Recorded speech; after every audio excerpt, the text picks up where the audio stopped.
Good afternoon, you are watching a Channel 38 News special report. An 8-year-old rabbit, identified as Pixie Walker, was found dead outside a camping site in a small town of CastleBush. Police say that the child was murdered by the CastleBush slasher, thus becoming the fourth victim to be murdered by the serial killer. Police have closed the campsite temporarily and asked bypassers to stay away from the area until the investigation is over. We will now look at the list of people who were murdered by the CastleBush slasher.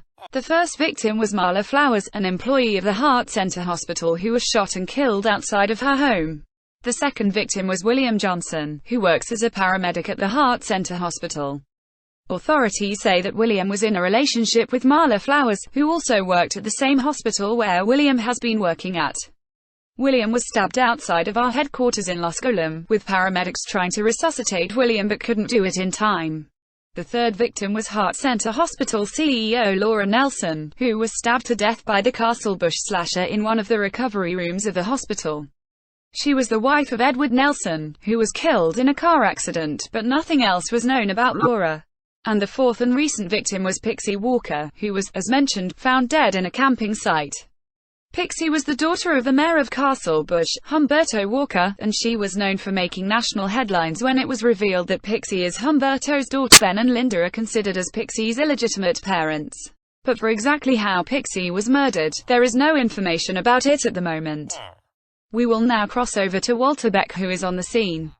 Walter, what can you tell us about the murder? Hello Olivia, apparently I have spoken to an eyewitness and she said that, I quote, she couldn't know what she was supposed to say about the murder, but she did say was that she was shocked by what she has seen. As you can see behind me, police are investigating on the spot where, if I'm right about this, Pixie was found dead here.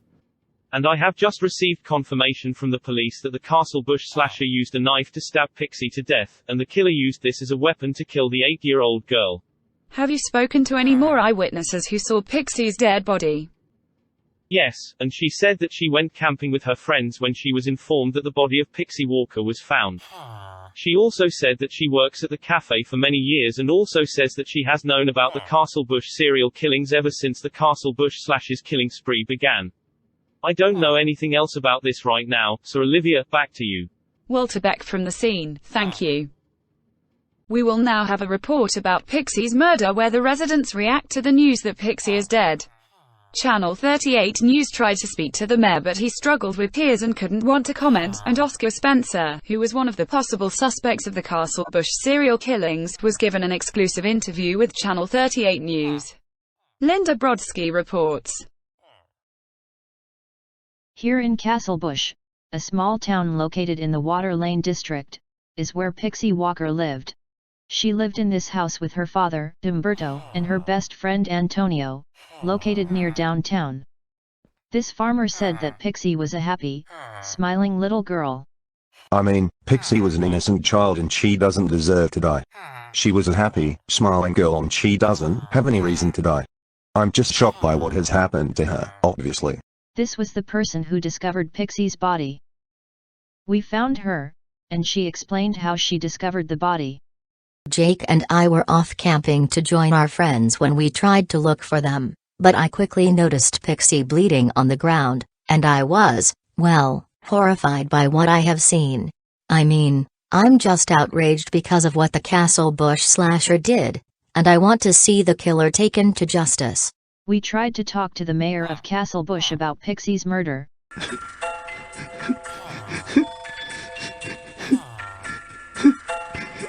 Go away.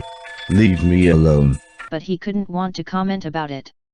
The vice mayor of CastleBush, Natasha Stark, said off camera that the mayor was struggling with his tears because of Pixie's murder, and he wanted to take some time from the tragedy. I have managed to sit down with Oscar Spencer, who was given an exclusive interview with Channel 38 News.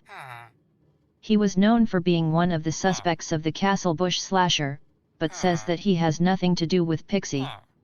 I had nothing to do with that child. At all. I only threatened her and I said to her that I recognized that mafia leader, David, who was killed by the police, and I told Pixie that she only got a day left to live, and I was also accused by the mayor that I sent the ominous book I wrote for Pixie, but that was just a false accusation. But many people said that you should go to jail because of— Now don't you start. I did not kill Pixie, I was not responsible, I was not the fugitive, and I've done nothing. Sir. Shut up. Shut up, okay? If you mess with me again, I'll kill— But I haven't even— Shut the hell up and stop interrupting me. We planned to show the rest of the interview, but the cameras were cut out because George equipped his shotgun and started shooting at me but later shot the windows afterward. Fortunately, I wasn't hurt and I'm doing all right, but police say that they have launched a manhunt to track down the suspect. In the meantime, the police are continuing to investigate Pixie's murder. Linda Brodsky, Channel 38 News, CastleBush. And we have just received confirmation from the police that they have just arrested Oscar Spencer over the suspicion of murdering Pixie Walker, and he is charged with murder. Not much is known about this as of right now, but police only said that Oscar will appear in the interrogation room tonight where he will get interrogated by the detectives. That's all for now. We will have more on that story on tonight's Channel 38 News. Thanks for joining us, and goodbye.